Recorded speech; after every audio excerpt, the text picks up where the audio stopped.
Welcome back. All right, so 4 games today in the NHL. One that I watched before we left, and then 3 that took place while I was out. And honestly, I'll discuss this when we get here. So we're gonna start things off with the game that I watched from start to finish. The St. Louis Blues and the Carolina Hurricanes. Carolina keeps rolling. Hofer versus Kochetkov, good early back and forth. Kairu's denied. The rebound gets cleared. Kochetkov holds a Kairu breakaway chance, so Kairu had a good start. The shots, in fact, are 4-0 for the Blues at 5.5 minutes, and then after a failed clear by Carolina, St. Louis scores first. It's Jake Neighbors from Kairu at 6:05, and because it's Jake Neighbors, it's buried in close as well. It's 1-0 St. Louis.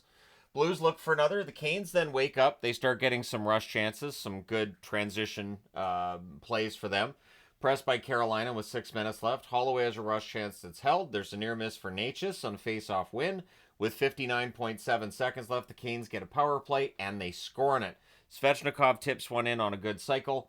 Natchez and Goss to spare with the assists at 19:33. It's 1-1 after one. Early in the second, it isn't anymore. Robinson, after a Hofer turnover, Robinson buries one. Orlov and Natchez with the assists at 16 seconds. So not the way you want to start the second period if you're St. Louis. Canes press for another. Shots are 3-2 in favor of Carolina at 3 minutes. We have a near miss for Roslovic on a 3-on-1 rush. The Canes press at 5 minutes. Buchnevich has a net drive. That's caught and held. We get a power play for the Blues. It's killed off, and no shots were taken on the net. And then at 12:25, Natchez buries one from the slot on a rush. Robinson with the assist. It's 3-1 Carolina. The Blues press, but they don't have a path to the net at this point. Sod's denied on net drive. The Canes press with 2 minutes left. It is 3-1 after two. Third period. Early jump for Carolina. Holloway has a shot that's held as the Blues press. The shots are 2 apiece at 5 minutes. The Canes press at 5.5 minutes. They're kept to the outside. Drury has a one-timer that's saved. Canes go to the power play. That's killed off. Puck's cleared out after that's done. Shots are 4-3 Carolina with 9.5 minutes left. Martinook has a shot that's kicked aside. The Canes press with 5 minutes left. And then on a face-off win, they make it 4-1. Natchez buries it. Kokaniemi with the assist at 16:46 makes the score 4-1. With 2:39 left, the Canes get a power play. That's killed off, but your final score is still 4-1 Carolina. They go to 13-4 with the win. With the loss, St. Louis 8-10-1. Your 3 stars are Natchez, Robinson, and Kochetkov. The shots on net, 11-7 St. Louis in the first, 11-5 St. Louis in the second, which I don't think told the story. 12-8 Carolina in the third. The shots are actually 30-24 St. Louis at the end of this. Power plays the Blues 0 for 1, Carolina 1 for 3. The hits 26-16 St. Louis. Hofer 20 saves on 24 shots. Kochetkov 29 saves on 30 shots. So big win for the Carolina Hurricanes. The battle in the Metro continues, and it would be joined by the Washington Capitals, who went into Vegas tonight and did what Carolina did last week. Carolina went in and beat Vegas at home. Now Washington's done it as well. It's Thompson versus Samsonov, and Washington gets off to a very good start that first period. It's Ovechkin on the power play first from Carlson and Strome at 5:59, and then at 12:26, Jacob Chychrun scores. He gets that one from Strome. So Dylan Strome with a couple of helpers in the first period. But before the period's out, Vegas gets on the board. It is Howden from Pietrangelo and Pearson at 19:52. So 2-1 Washington after one. But you kind of get used to Vegas having those comeback victories. So is that where we're headed for? Well, second period, Jacob Vrana makes it a 2-goal lead for the Caps. He scores from Protas and Sandin at 2:49, but Vegas doesn't let them stay that far ahead for long. Kolasar scores from Hurdle and Eichel at 7:24, and then it's Ovechkin again with the second goal of the game. He scores from Roy at 17:38. Ovechkin's going to catch Gretzky this season. It's going to happen, isn't it? So after 2 periods of play, it's 4-2, but again, it's Vegas. So in the third period, Vegas gets all kinds of shots, but Logan Thompson wasn't having it. Logan Thompson, of course, wanted to be traded out of Vegas. He wanted more time in the net, and he wanted a chance to play some more. And I thought he was the better of the goaltenders between he and Adin Hill. And then the empty netter to really close this game out. Ovechkin gets the hat trick goal. Protas and Ferrari with the assists at 19:23. Washington wins this one 5-2. They go to 12-4-1. Vegas drops to 11-5-2 on the season. Your 3 stars, Ovechkin, no surprise there. Logan Thompson, also not a surprise. I'm mildly surprised Tomas Hertl gets in there, but it is Vegas picking stars when they're at home, and it's very rare that they get shut out in that. I probably would have given that 3rd star either to Protas or Strome in this case, but it's fine. Shots on net, 12-6 Washington in the first, 11-6 Vegas in the second, 25-7 for Vegas in the third. Final shots are 42-25 for the Vegas Golden Knights. Power plays, Washington 1-for-1, Vegas 0-for-1. The hits 26-18 for Vegas. Logan Thompson 40 saves on 42 shots. Samsonov 20 saves on 24 shots. And it's interesting because with where these teams reside on the power rankings board, it was very easy for me to update that tonight.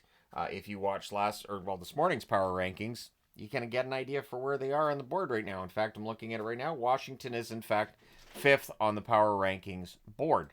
Vegas drops down to 7th, and right now New Jersey's 6th. So that's how I updated those tonight when I got home. Washington wins a big one, and they continue to look very good, whether it's at home or on the road. They're going to be very tough to beat the rest of the season. Next up, Rangers in Seattle. Not a lot to say with this one other than how about Jonathan Quick continuing this remarkable run he's been on. I think a good argument can be made now for Jonathan Quick absolutely being the best goaltender, American-born, in the history of the game. And Grubauer had a good night. It kind of gets wasted by Seattle. So there's no scoring in the first period. There was only 15 shots between the two teams.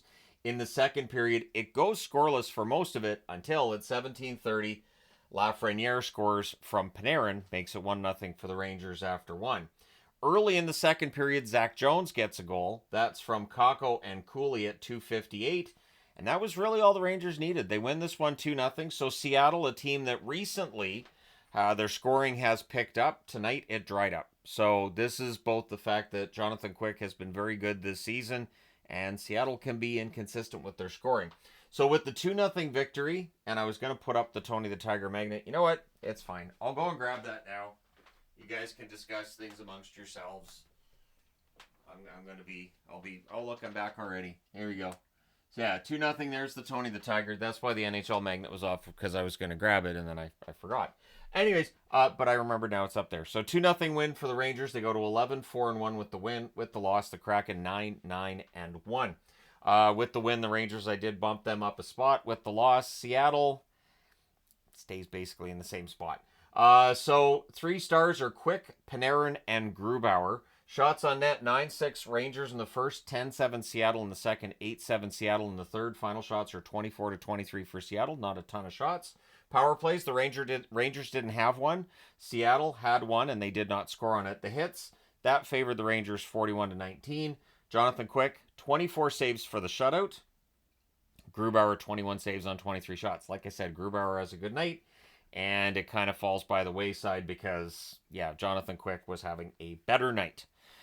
Okay, so last night's power rankings, there were Canuck fans that weren't happy with where they're at. And if they weren't happy then, they drop again tonight. And the reality is they've now won 3 out of 10 at home. And we can have the argument of, well, they're not losing them all in regulation.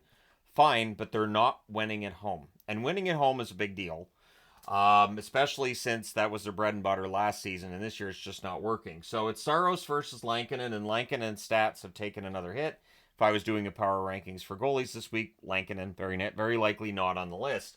So LaRue scores first, and I'm pretty sure that's his first NHL goal right there. He gets that from Smith and McCarron at 5:28.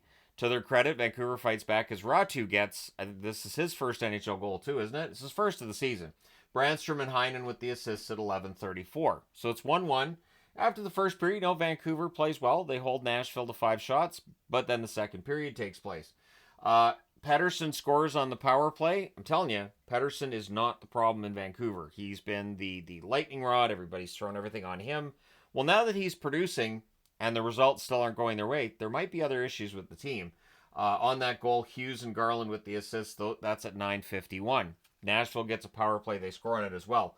Stamkos scores from Yossi and O'Reilly at 12:17. Yossi then adds a goal from Shea and Forsberg at 14:21. That made it 3-2 in favor of Nashville. So Vancouver's lead didn't last. And then another power play goal in the final minute of that second period. So those are tough.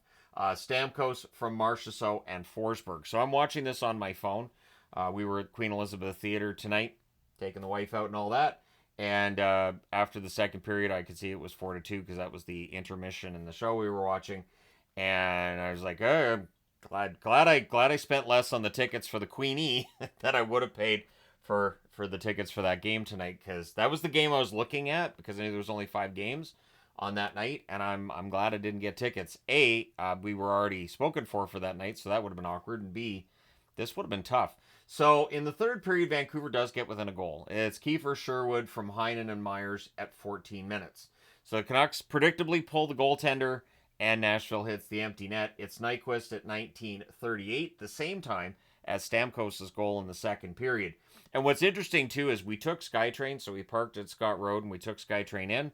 It was weird to be on the SkyTrain and get off at the same station that you get off at to go to the Canucks games and actually go in the other direction. That was weird because there were a bunch of people wearing Canucks jerseys headed one way and I was headed the other. That felt odd. So with the win, Nashville 6-10-3. They are no longer last in the NHL. They passed Chicago with that one. And Vancouver's 9-5-3. So the Canucks have to figure this out. I don't think firing a coach is going to work. We've already done that. And I'm not sure who you trade or what moves you make, but something has to change.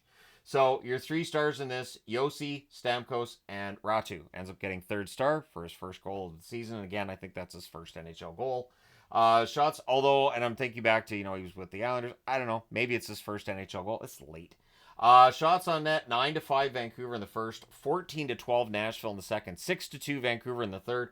Final shots, 27-21 for the Canucks. Power plays, Nashville scored on both of theirs. Vancouver does not need their penalty kill to get back to where the penalty kill was in previous seasons. They don't need that. They need it to be better than that. Vancouver was 1 for 2 on their power play. Hits 26-25 Vancouver. Saros continues his strong play, 24 saves on 27 shots. And again, Lankinen 16 saves on 20 shots. He's a really good backup goaltender, and at this point in time, I think the Canucks need Demko back. Because now you get into that territory where you don't want to overplay either Shilovs or Lankinen, so getting Demko back right about now would be a good idea, but we still don't have a date for Demko's return as of yet. So there you go. You guys are caught up on Sunday's results. Of course, tomorrow morning I will be doing a preview of Monday and Tuesday's games. There's 6 games tomorrow and 7 games on Tuesday. Don't forget to hit like and subscribe in the event you may not have done so already. And I did see a couple of subscribers tonight. And if I talk to you, it's nice talking to you. It is always interesting when I'm not in a hockey environment. People are like, I know who you are. And I'm like, yeah, cool. And, you have a little chat and all that. So that was kind of fun. Anyways, thank you guys so much for all your support as always. It is greatly appreciated. I will talk to you again soon.